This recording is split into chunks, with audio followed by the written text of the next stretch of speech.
Welcome to the Behavioral Groups podcast. My name is Kurt Nelson. And I'm Tim Houlihan. We interview interesting people in order to unlock insights into behavioral science and how we can apply them to work and life. This episode of Behavioral Grooves is brought to you by two of the best BS companies in the world. What? BS is short for behavioral science, Tim, not that other acronym that you were probably thinking of. I was definitely going there. Behavior Alchemy and the Lantern Group can help you apply a behavioral lens to your organization's issues. Right on. In this episode, we talked with Dan Hill, author, entrepreneur, and researcher. Dan founded Sensory Logic and has been one of the leaders and innovators in using facial coding to identify our underlying emotions. We found this discussion to be fascinating. I was particularly intrigued by how emotions play a much bigger role in our behaviors than most people believe, and that most, in fact, over 95% of our brain processing is at a subconscious level. Whoa. Yeah. We talked about how Dan got started in this line of work and the research behind it. What piqued your interest, Kurt? I really liked how he talked about how emotions, which often get viewed as being less important than our rational brain, have a really powerful evolutionary component, and that Darwin was the first to realize that the face is where those emotions are expressed. Fascinating. We also talked about Dan's work in television and how he predicted, based on some facial coding and emotional responses from the people watching the pilots, the success of the Big Bang Theory. That was a pretty successful show. Yeah, pretty damn.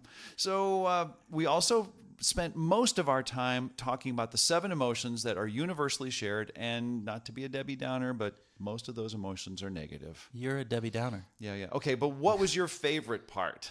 My absolute favorite part of the conversation was talking about his work with the Minnesota Timberwolves. Go Wolves!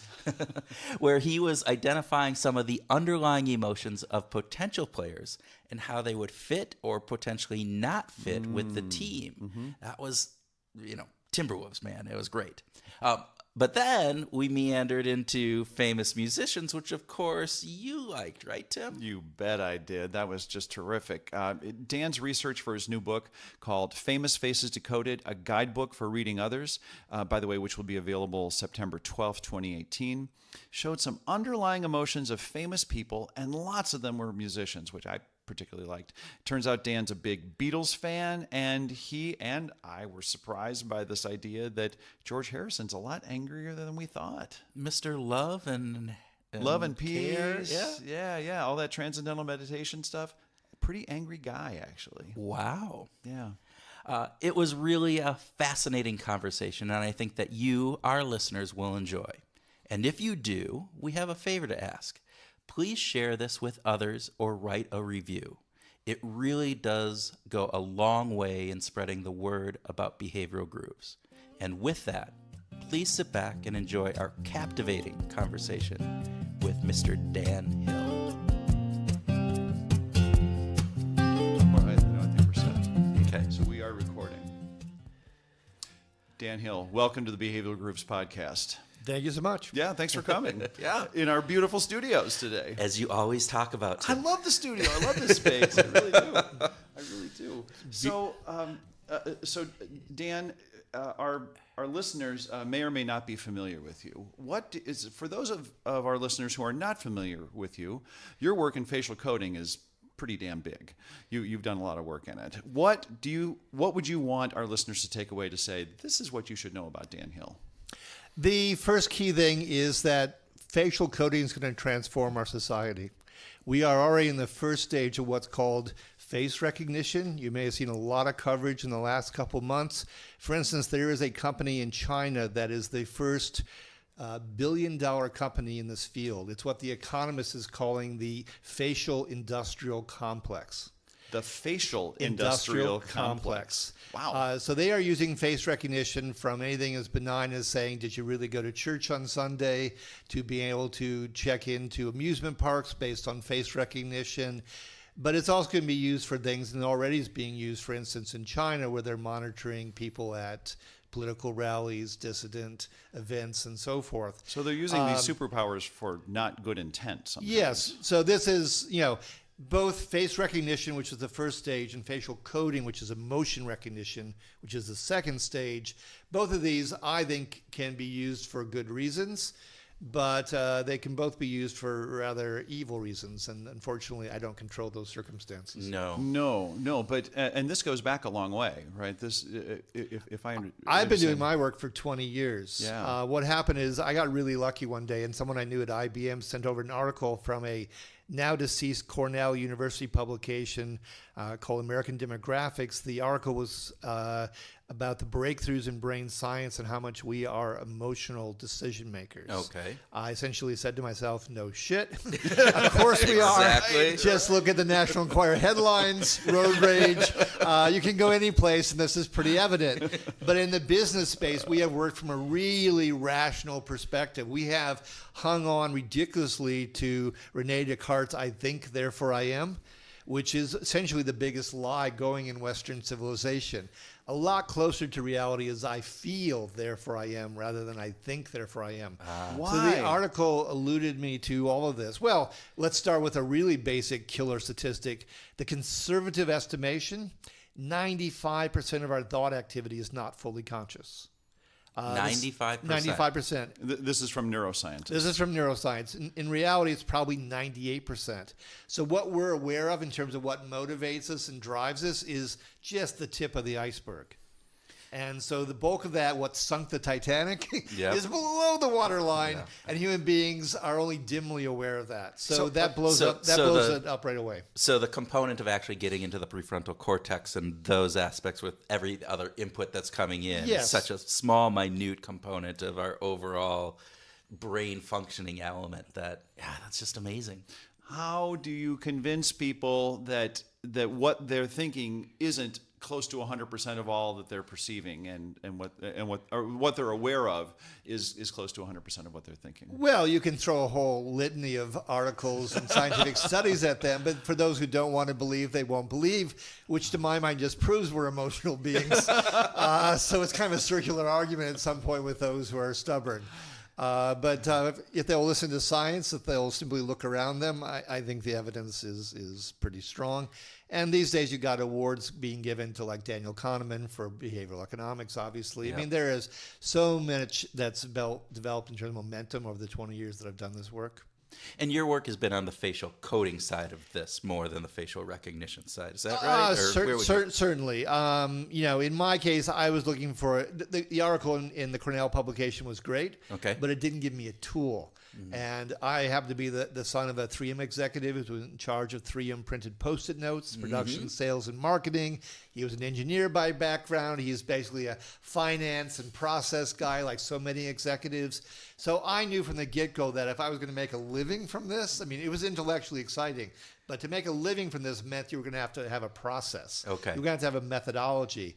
So I went in a hunt for something because obviously brain scans, a little bit expensive, way invasive, and the brain's complicated. One of my favorite quotes is from Emily Dickinson, who said, "The brain is wider than the sky." Oh, that's wonderful. Which is just a wonderful quote. So the face is a much more tangible thing to work from. You're talking about 42 muscles on each side of the face. You can see it. It's much more concrete. And in my case, I have an advantage. My mom was an interior designer. I lived in Italy for 2 years as a boy. She took me around to the art museums. I was in love with Rembrandt by the age of 7. What Rembrandt does well is faces, facial expressions. So this was almost like a natural calling to me. But facial coding was something that I could implement as a tool.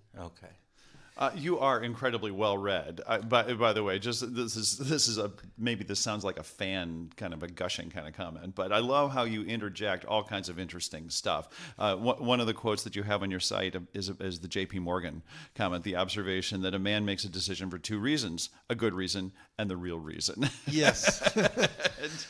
and I love that the implication is, whatever the good reasons are, we don't always adhere to them. Yeah, no, someone would call them the intellectual alibi. The way we justify the decision we've already made emotionally. Yeah. And that is so true. Well, no, that doesn't happen to me. Of course. Tim, you are above this. However, the rest of us, we fall prey to this every day. You and Rene Descartes. You're perfect together. The 2 people in the entire history of the world. Oh, okay, maybe I'm not. All right, maybe. I'm not.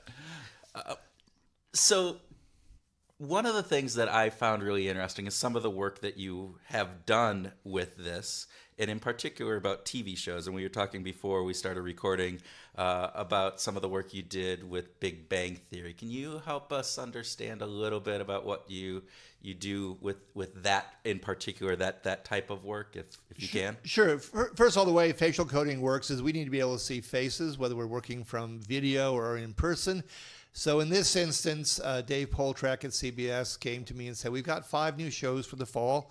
We have run the traditional testing using a dial where people consciously move a dial, positive or negative, in reaction to what they're viewing. We're interested in knowing where we should do the cut downs, what pieces of the video are going to really pop for people, and what should we put our promotional weight behind. So we ran our tests. I handed him the report before he started reading it. I said, I'm really curious, so what did the dial tell you? He said, pretty inconclusive. They're all more or less equal. Okay. And these are 5 different shows? 5 different shows for the fall. Oh, okay. And I said, well, you pretty much have to pick me up off the floor, Dave, because I'd put all of your money behind one of these, and it happens to be Big Bang Theory. And that's, of course, done rather well. And the other 4 all melted away within 2 seasons, 2 of them right away practically, like 3 episodes or less. And, it makes sense because people are very guarded, and the dial itself is just based on a fallacy. I was actually doing some work on the Mexican presidential race. I shared a taxi back to the airport with a guy who was a salesman for the dial. Okay. And I said, how do these work?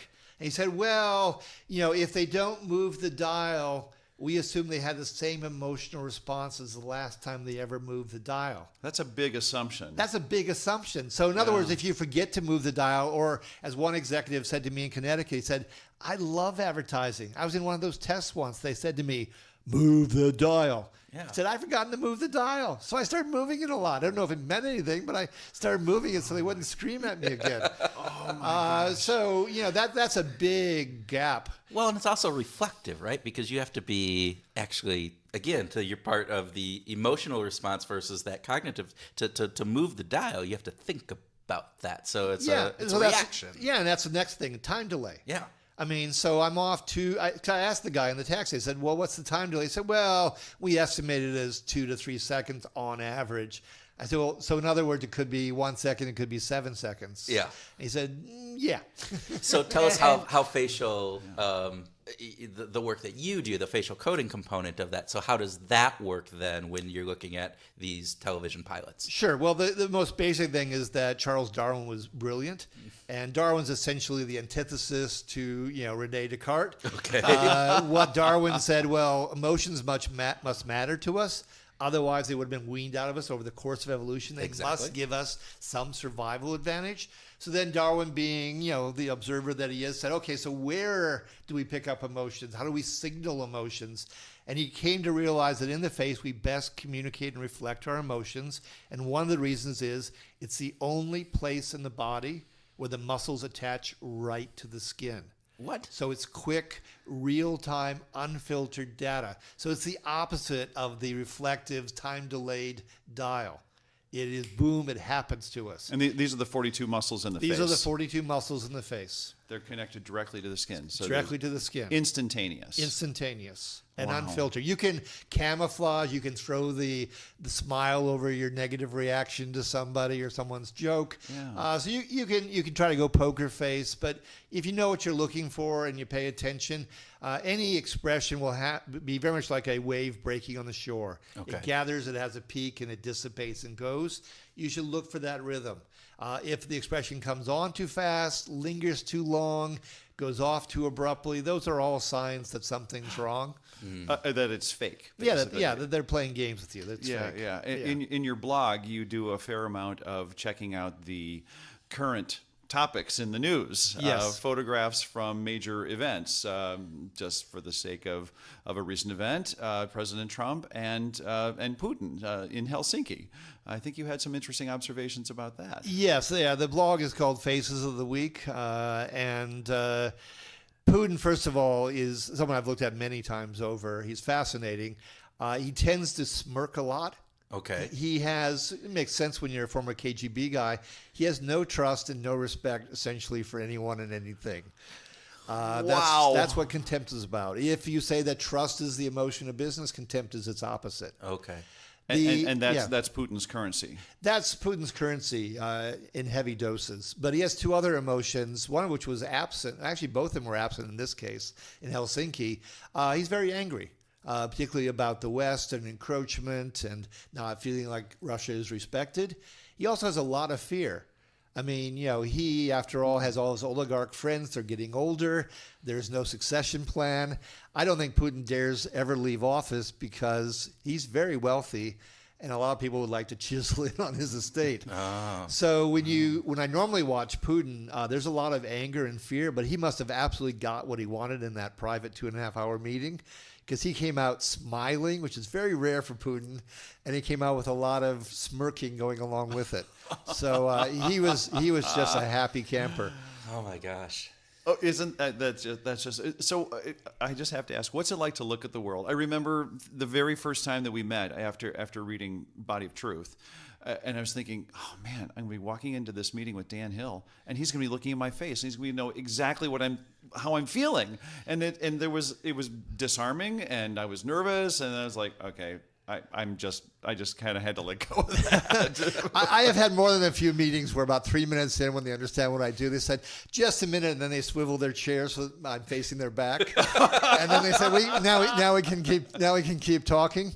It really changes everything. I mean, I remember during the surge, there was 2 generals testifying to Congress and saying that everything was going pretty well in Iraq. Actually, this was prior to the surge. This is what caused the surge to be necessary. Mm-hmm. And they said everything was going well in Iraq. And I looked at their face and went, "Oh no!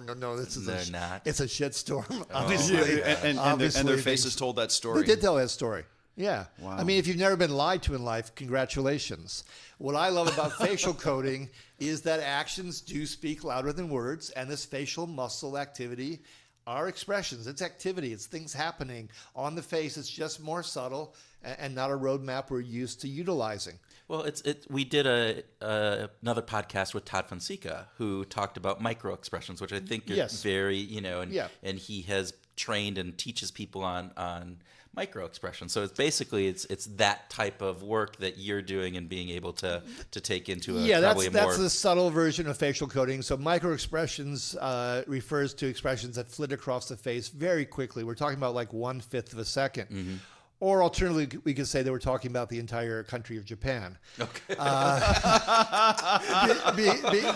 Because that is the most difficult place to do facial coding. Okay, all of our Japanese listeners, we will apologize if that's a negative thing. I mean no offense. Okay. I mean, it is my wife lived in Japan. It is a very rich culture, but as a country, they are really, packed in there. And they read very subtle signals. Yeah. I was a student at Oxford University and heard my favorite haiku ever, which was, only problem with haiku form. Just as you're about to say something, you. And the Japanese are subtle. They're discreet. They're very intelligent. So I mean no disrespect at all. But they are a difficult customer because they can say yes, and yes may mean yes, but it may mean kind of yes, kind of ambivalent, not so much yes, and so forth. And that's the tea leaves they read, and then we have to come in and try to read them too. Go ahead, Kurt. No, but that brings up an interesting component. So the facial expressions that we have a cultural component to them to a degree. They are universal in that the underlying physiology is the same. The same muscle movements correspond to the same emotions. What changes is what's called the display rules. Okay. So in other words, the duration and the intensity of the expression will vary. For instance, we've tested in Brazil. The Brazilians live life like they play soccer. If we can't outscore you by 5 goals, we're not going to bother. So they are the polar opposite of Japan. The other component to that can be, of course, what within the culture might trigger reactions and what kind of reactions. What's the value system of one culture versus another? But from a pure facial coding point of view, yes, it's the display rules that does mean yes, universality. No, you don't read them quite the same every place. Some places are tougher. Okay. I wanted to get back to business, that this idea that emotions are undervalued in the business world. What are you doing? What's your? You sound like a crusader on this. What's your crusade about to try to change this mindset? Well, I think you have to use science for those who are willing to take the high road, and for those who will only go via the low road. Talk about ka-ching. Talk about the fact that they're going to make more money and not waste as much money if they actually get a valid read on what's going on. The market research industry is something, if you want to talk about a crusade, I have been endlessly on a crusade to say we need to lift our games here. The idea that you simply ask someone a question, and when they're a paid participant, they are going to dare to necessarily give you the honest truth and invest their time and effort in being articulate about what's faulty in your product. That's not so likely to happen. We would conclude from our research that the lip service gap is probably 10 to 40%. 10 to 40%. Depending on the study and the cut of subject matter and test participant and so forth. Well, so that's a huge gap. That's a real problem for companies thinking they're going to release some product or new TV spot or whatever, and then it flops. And they're like, why did that happen? Well, and you talked about the gentleman that didn't have a job and paid his rent by going. And this is not something I'm creating out of thin air. A wonderful expose on this was in New York Magazine. Someone who was recruited into focus groups was very effusive. Moderators loved him. The clients loved him even more. He was quoted in all the reports about why the product would sell more than grandma's pancakes. And finally, in one case, he said something negative, and he was never invited back. Suddenly he was off all the recruitment roles for all the focus group facilities in Manhattan. But he was paying his rent. He had no full-time job. I don't even think he had a part-time job. He just went to focus groups. That was his job. So it sounds like the focus group hosts were making the real decision, not a good decision in this case. This was an emotionally influenced decision. Yeah, they made a decision to protect the relationship with the client, which I understand. We're all in business. You try to get along. But, I try to do a delicate dance where, yes, I want to get along. Yes, I want to be constructive. I also want to look out for my client's best interest, which does come down to sales, inevitably. So what is actually going to fly? Yeah. What is some of the most revealing work that you've done in a corporate setting? Can you give us an example of some of the things that you've done that sort of surprised you? Well, actually, human nature can endlessly surprise you, but I'll give you one example that would never meet rational muster, but emotionally played. So for General Mills, they were looking at Hamburger Helper and repackaging it. So I merely came to, I believe, 2 or 3 focus groups and listened in and watched what was going on. And by the time I got done, I told them, lose as much as you possibly can from the package cover. What you want to do is amp up the size of Hamburger Helper guy. I said, you can't rationally defend this, but I will tell you the women are lighting up. Their faces are lighting up when they discuss Hamburger Helper, because what happens? They come home from work or their other errands. No one's going to appreciate the work that goes into getting dinner ready. This is their only companion, so to speak, is this little Hamburger Helper guy while they're in the kitchen. So you can't possibly defend this rationally, but I'm telling you, this is what you need to do. And they listened. They did pump up the size. They got rid of some of the other things, and they moved forward. I have no idea on their sales data because they don't share that.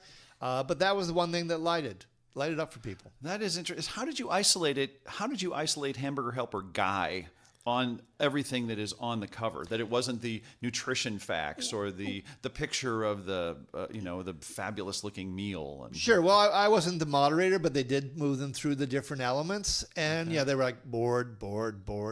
Oh, this, yes, the visual, the graphic, which makes so much sense. We are very visually oriented. About 35% of the brain is devoted to processing visuals. People think in images, not words. So I'll give you another quick example. This happened to be for Bayer. And they said, well, we've tried all sorts of metrics to figure out what's going to be effective with a TV commercial that actually ties into the sales data.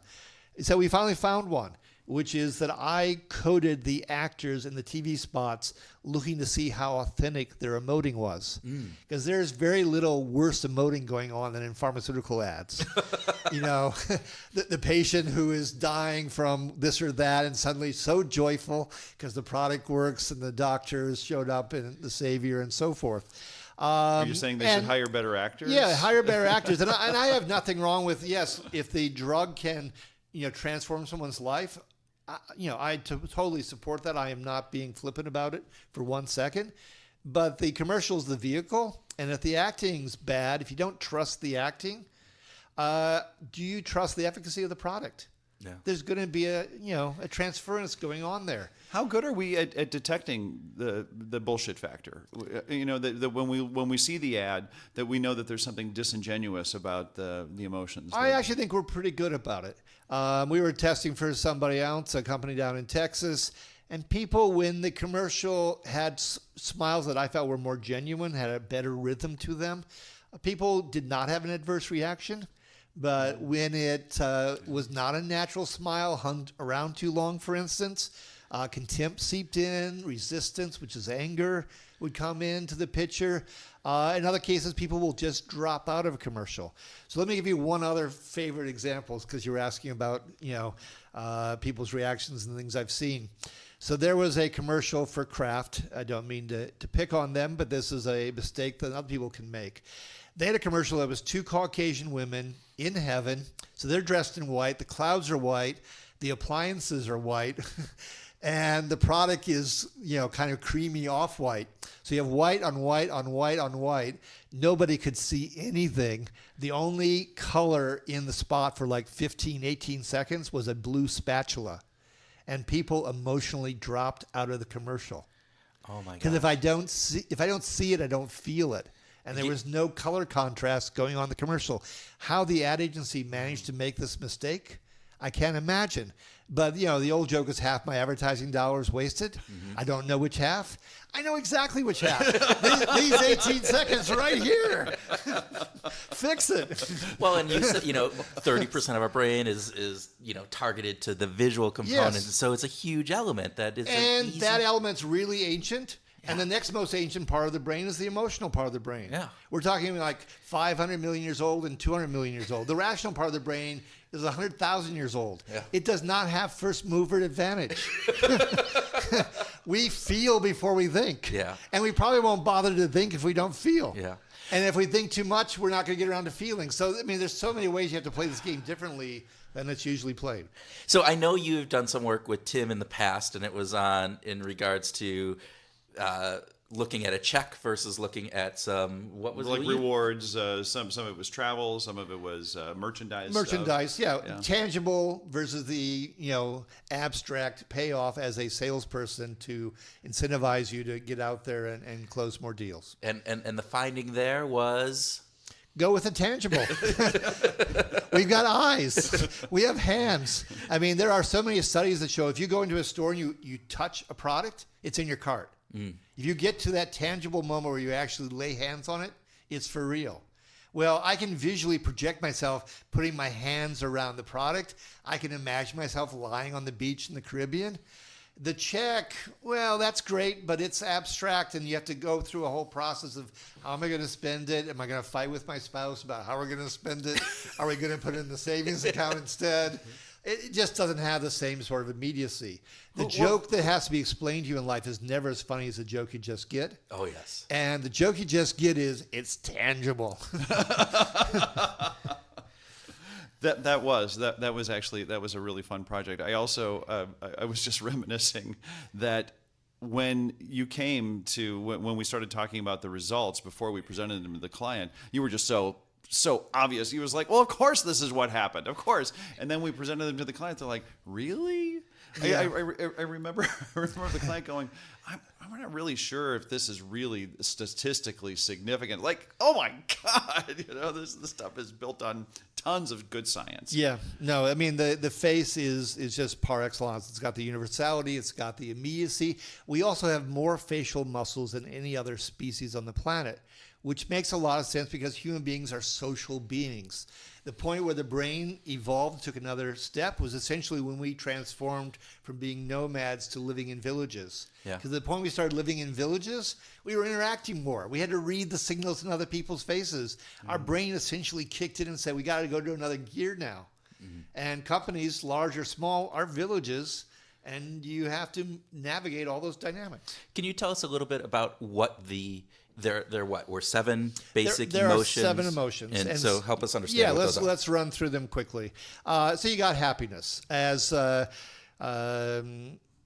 Woody Allen said, happiness makes up in height what it lacks in length. Okay. So this is the only positive of the 7 emotions necessarily. Which we have to come back to. Yeah, which you have to come back to. So happiness means, I embrace something. So, some people might think it's a trivial emotion. It is not a trivial emotion.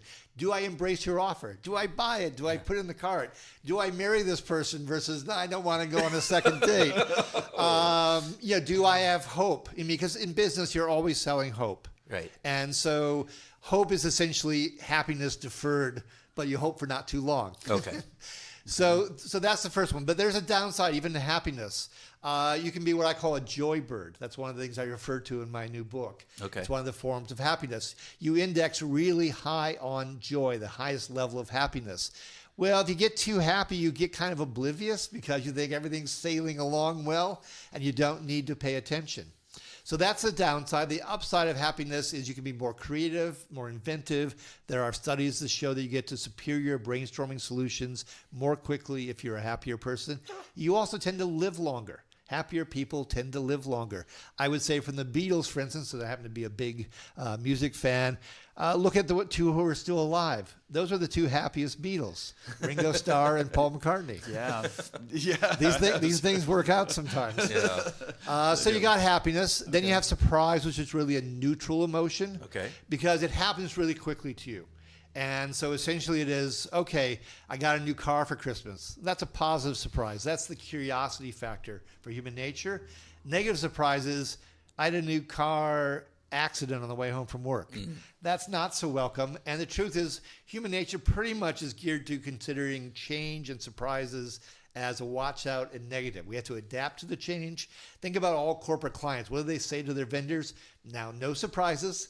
Tell me in advance what's going to be in the report so that I can socialize this in the building, make sure my boss knows before the meeting. We can't possibly put them out there. Yeah, you are not making that shit up. No, We hear that all the time. That is exactly. I have sat with more than one client who said, can we go over the results? Can we say this just a little bit differently? They're watering down the results. And it happens, and I understand it. I try not to compromise on the underlying truth, but if they want to put the cosmetic surgery to it, I'll try to survive it. Then you have 5 negative emotions. All right, let's get into the dark side. You've got anger. All right. And anger is really important. In my new book, Famous Faces Decoded, and I think this holds up from our other research, about 30%, 35% of our emoting tends to be happiness. So it's a big player. The next big player is anger, which comes in about 30%. Oh my gosh. Anger shows on more ways on the face, 9 ways, than any other emotion. It's a really pervasive and versatile emotion. So anger can range from outrage, like I'm going to kill you, because anger is about control, wanting to make progress. Literally, it's about hitting out, in a sense. You could think of this emotion as a fist. The face tenses up like a snake about to strike, coil and strike. Wow. That's anger. And so it's very much around survival. It's about beating back rivals and threats and overcoming them. And so you can have everything from outrage to mere confusion, because confusion means I'm not in control of my circumstances. I don't know what to do. I don't know where to go. We don't like losing control. And anger is a result of that. Anger can be caused by that, by resistance, by an injustice that we're going to combat. There's all sorts of triggers going on with anger. Yeah, okay. But it's a really essential emotion. Okay. But to that point, it can then be positive from Oh, a perspective absolutely. of driving people to do something. You said, that outrage or injustice, right? Injustice, that you want to improve the status quo, that you want to make progress. You want to get past the speed bumps, make the bureaucracy actually move finally and get something done. So no, it can be a very powerful and constructive emotion. It depends on the flavor of it and the context in which it's used, quite obviously. Yeah. So you can compel people. I thought it was very funny. Someone's, laughed when I said, or basically dismissed when I said that Steve Jobs was angry. Yeah. Well, Steve Jobs is always angry very often. He used it in a very good way by and large, which is to say he wanted to come up with stellar products that had never been around before, and he had a vision of what he could accomplish. It's also true that Steve Jobs would go ahead and park in spots for the handicapped because he wanted to keep moving, and that was an impediment as far as he was concerned. And I've talked to more than one person who worked at Apple, and sometimes in close conjunction with Steve Jobs, and that was not always the easiest thing. Yeah. His tolerance for what he considered mediocrity was remarkably low. Razor thin. Wow. Razor thin. Okay, so we got happiness, we've got surprise, we've got anger. Yep. So the next one I would probably go to is fear. Because if you want to talk about survival, anger is dealing with the threat. Fear is feeling the threat. Yeah. That you're in peril, that there's some risk going on. And, the male code, quite honestly, is, I'm not afraid. I don't feel that. Maybe some wuss does, but not me. Well, I've done work in professional sports. I've looked at the most manly of manly men, and really from up close, and they feel a good deal of anger. Now, I'm going to tell you one thing that I got dead right here. I was doing some work for the Timberwolves, and I was looking at Kevin Love's levels of anxiety. Yeah. And I was like, whoa, these are like 20, 22%. That's about double the norm. Okay. Well, a year ago, he came out and admitted that he has anxiety Yeah. attacks. Ah, there it was. And I essentially went bingo, because when I did the work for the Timberwolves, I was saying the dynamics of him interacting with the coaches, taking advice, how he gets along with his teammate. Yes, he's a star, but there's a lot of lost money here in terms of the interchange, because it's a team sport. It is a team sport. And this isn't working so well. And that fear, because think about it, when you freeze up, you don't take in information very well. It's not a good lubricant to communication to be afraid. All right. Now I'm getting excited because the Timberwolves are my team, and I'm a big basketball fan.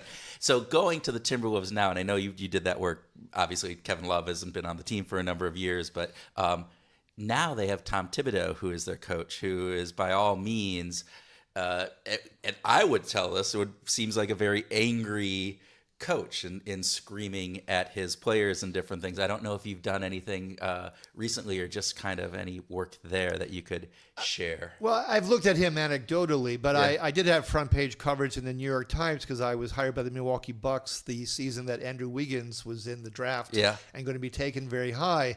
And the Bucks were frankly kind of lamenting and saying, well, we're drafting second, so we're not going to get Wiggins. And I said, don't worry about it.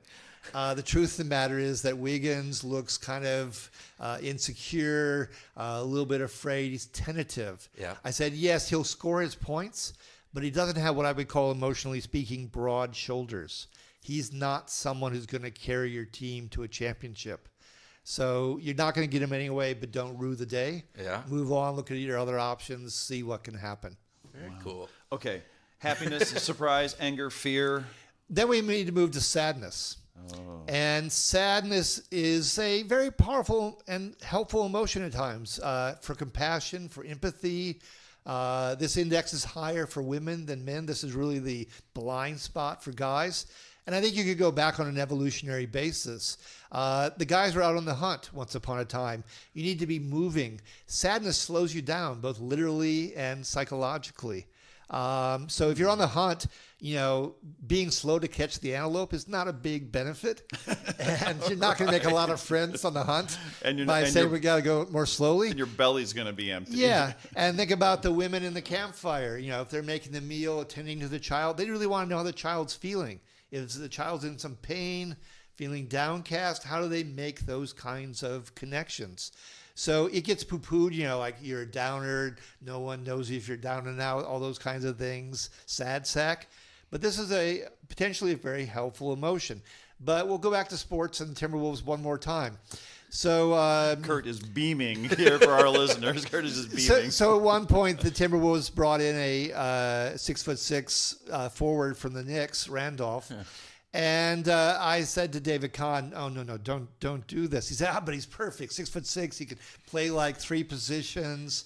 And I said, "I haven't seen a sadder guy since the Indian chief, Rain in the Face, who was a companion of Sitting Bull." I said, "The guy just looks so incredibly sad, and basketball's about moving quickly down the court." Well, Randolph did not work out, no matter if he had a nice size to him or not. He was locker room poison.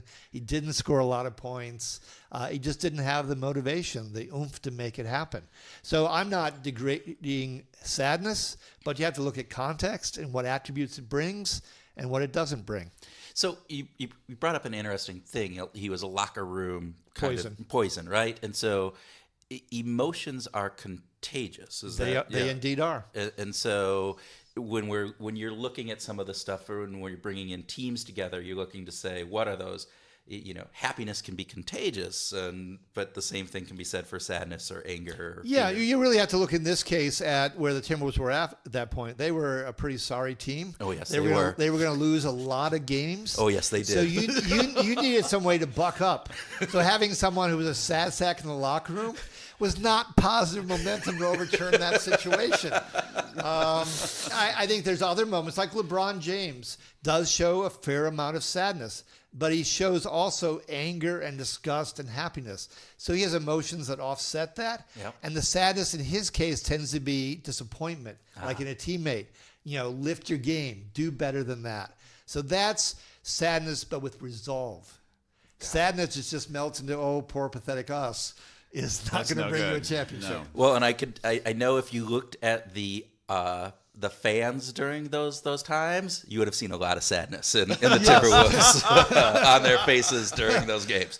But we digress. So we still have two more. Yes, emotions. And these are the spurning emotions. So I've already mentioned contempt in passing. This is, you can kind of think of Snidely Whiplash, the cartoon character. That is contempt personified. Okay. So you have a little smirk at the corner of the mouth, and basically you are dismissing someone. Now you can dismiss them because you're confident. Tom Brady smirks a fair amount. He's upbeat. He's assured about what he is, and he's got the stats to prove it.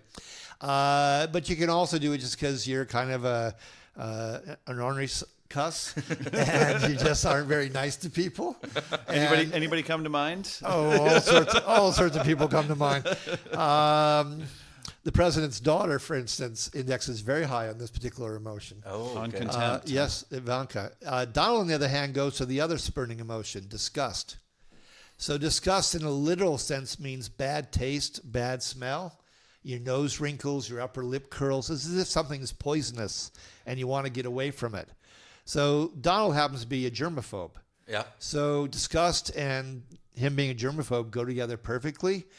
The other thing is that disgust, certainly from an evolutionary point of view, helps protect you. You don't eat the rotten fruit because you sense that it's going to be bad for your system. Yeah. But on a negative sense, disgust can also mean that intimacy is not really great for you, that you just have a natural instinct to back off. And if you know much about Trump's personal life, he doesn't have one. He doesn't have a lot of close friends, actually. Yeah. And so whether that plays a dominant role or not, but I think it's in the mix somewhere. Yeah. Well, and let's lead into the book that you're just coming out in September, right? So where it's decoding famous faces. And yes. So tell us a little bit about what that book is going to be about.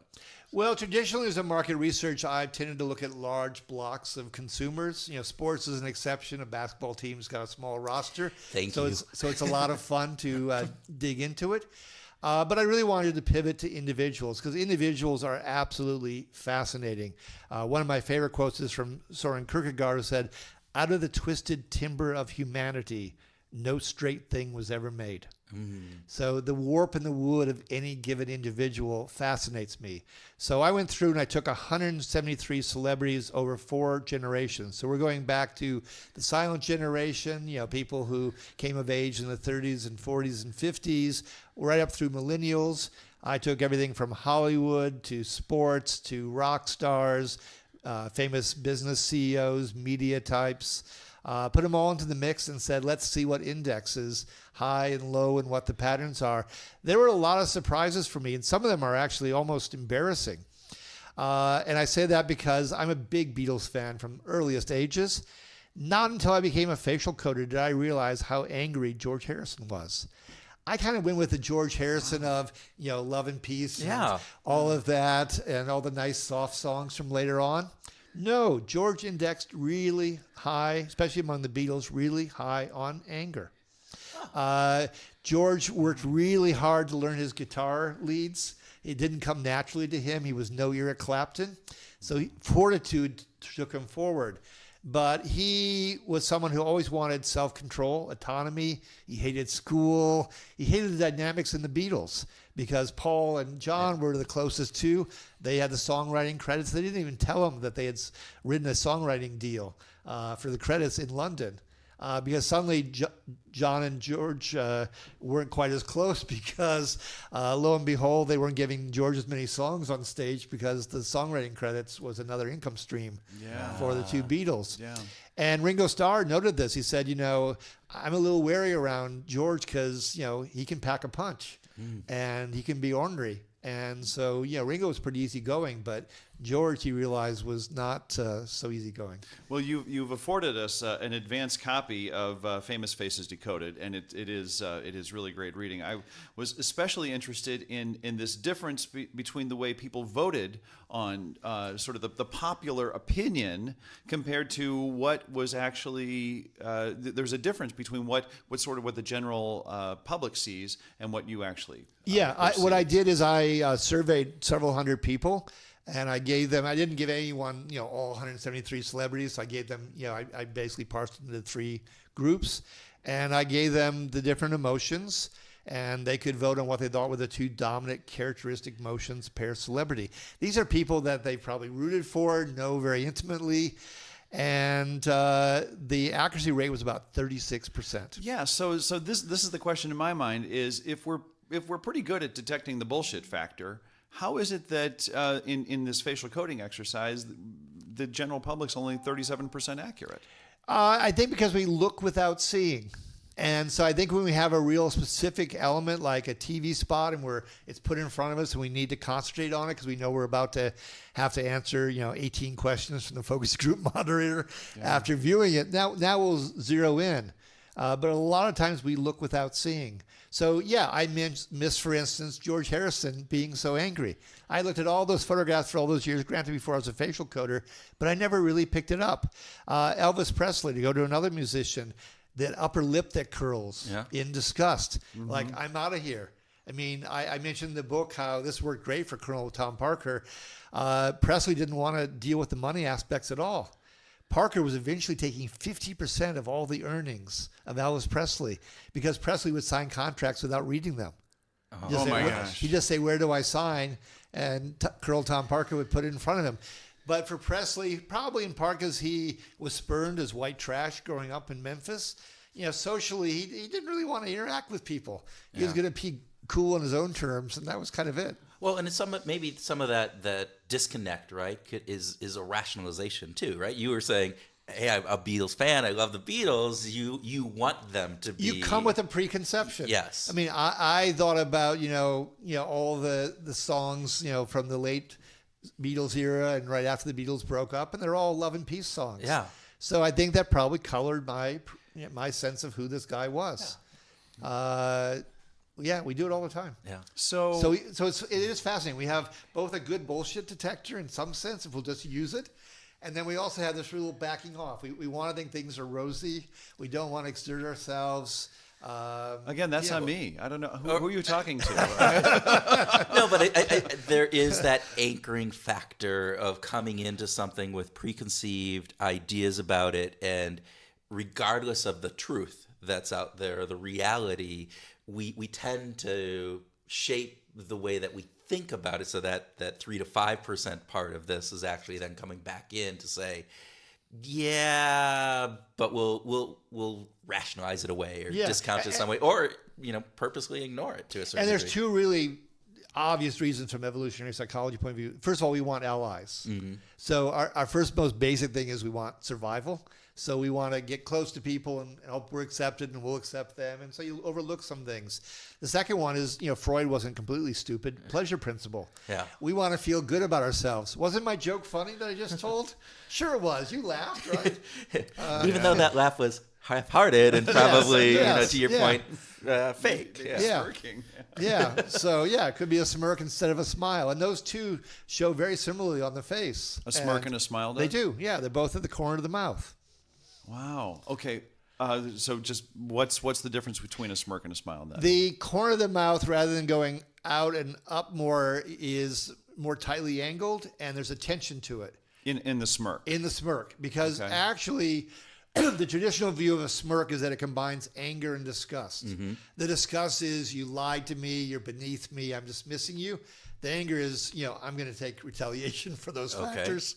And so that's the traditional view of how contempt is organized. So there's what I call almost like a pocket tornado in the corner of the mouth. There's a little dimple because the mouth gets tense in the corner. Okay. I think there's another formula, though. I think the psychologists are only half right here, because feeling smug feels nice sometimes. Like, I'm better than you. And so that gives you Tom Brady and a whole lot of other people. So I think another formulation that actually has to be looked at is a combination of disgust and happiness. I reject you, but I reject you, and it feels great. And So it feels doing good it- to reject. It feels good to reject you. So I'm just realizing, Tim, all those smiles to me are really contempt. Is that what Always, Kurt. You just. I thought you my just secret's liked me, revealed. but obviously it's just this feeling of contempt for me. Yeah. Here we So go. more tightly angled, more tension. That's the difference between the two. Okay.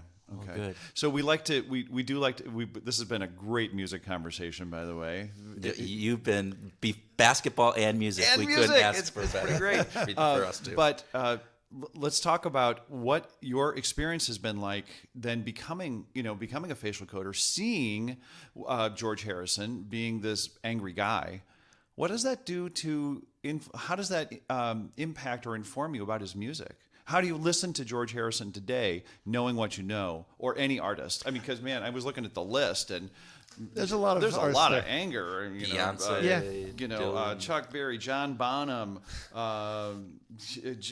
Kurt Cobain, Yes. right? Yeah. Let's, Well, let's go back Jimi to Hendrix. I mean, Yeah. a lot of anger out there. Yeah, well, let's go back to Harrison. So early songs like Don't Bother Me, Taxman. I mean, Taxman is an angry song. I want my money. He was the most interested in making the money of all the Beatles. I mean, John just wanted to be rich so he could have freedom. Harrison really wanted the money to I want the money. Yeah. And so I think when he transformed himself through going to India and all of that, that was really a personal challenge to himself to lift his game, to try to get out of the angry person that he was. And that's why I think he wrote those songs. Now, I don't think he was able to entirely leave that behind, but he did try to change himself. And I think that's admirable. A lot of people will not try to improve themselves in life. They'll just kind of slump along as they are and not realize that there's some ways they could improve. I think Harrison did try to improve.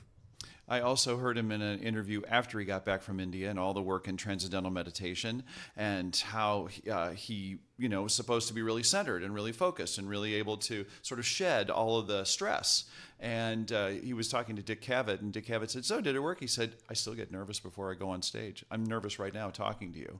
And so it was sort of like emotions are still there with all the work that he did. Very intense. And he's an introvert. If you go on YouTube and you find Hey Bulldog, they have a recorded session of that song.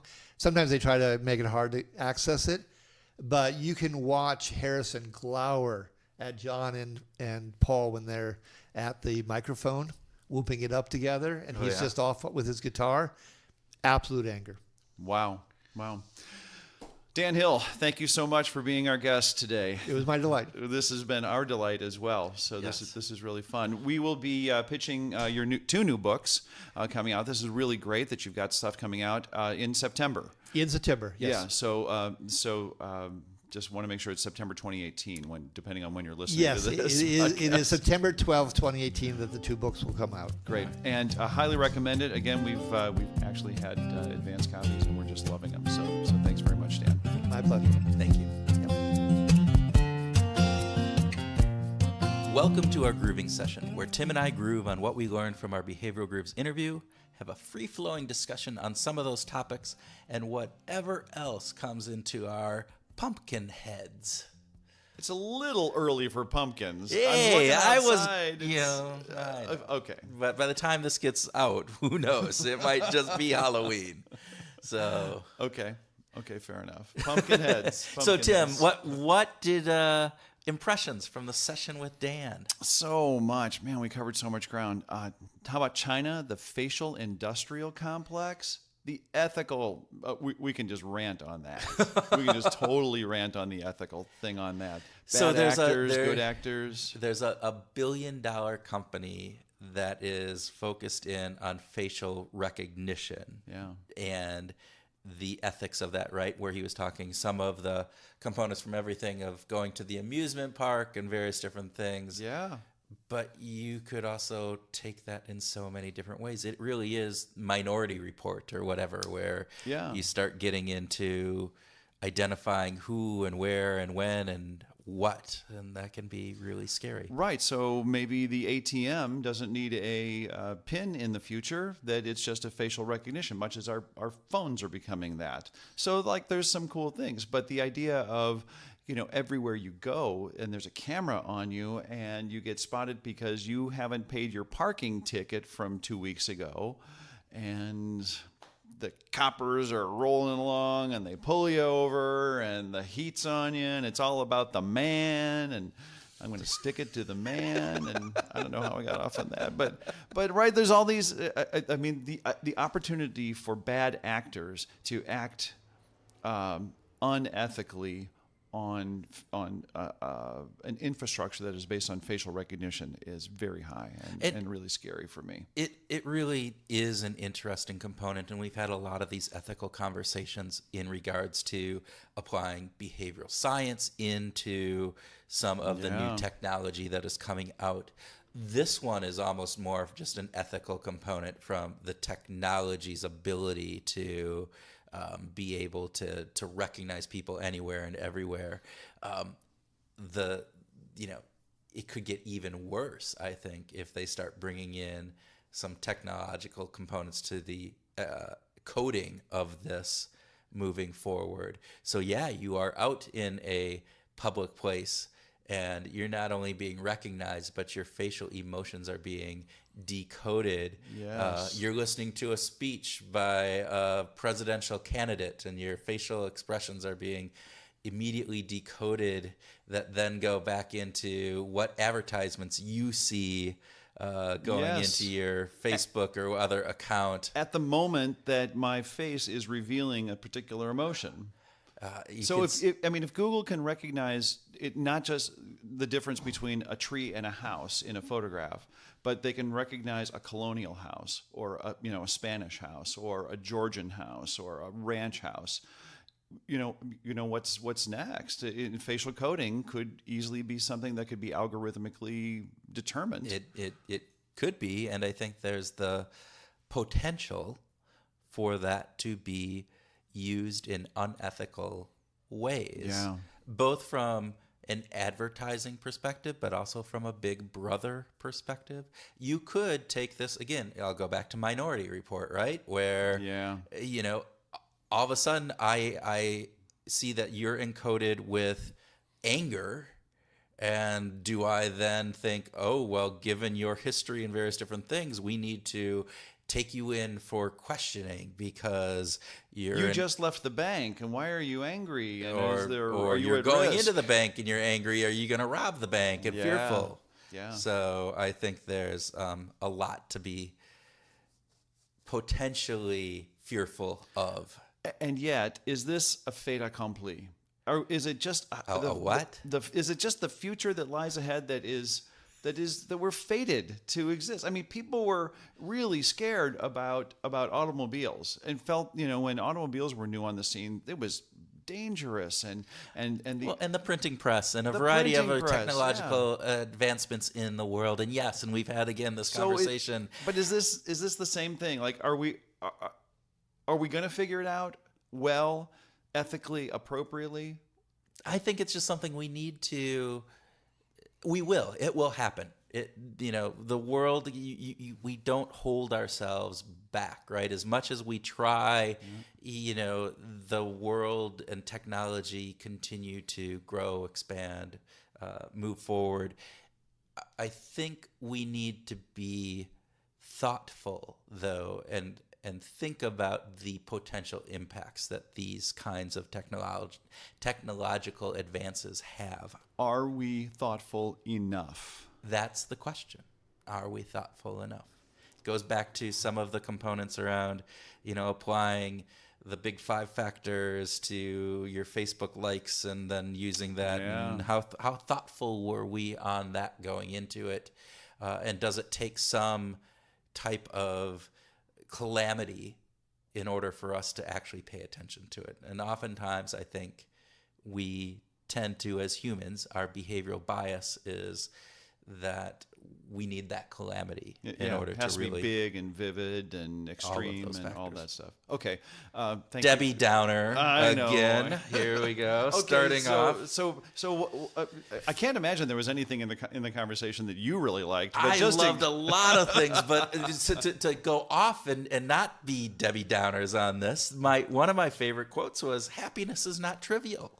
Yeah. The emotion of happiness often gets poo-pooed. Oh, it's just happy, it's good feeling, all of those things.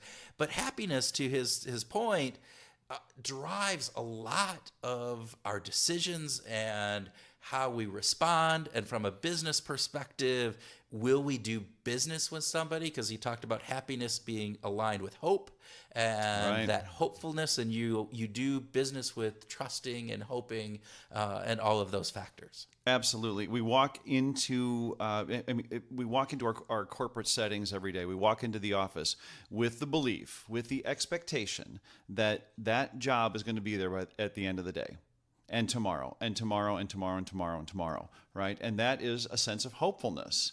And that, when things are unsettling, when there's the rumors of the big layoff, when that starts to get shaken and our expectations start to get screwed with, right? That's not a happy time for us. And It's hard to get engaged. It's hard to get our brain to start processing things properly and to actually be productive or maximize our productivity at work. Right.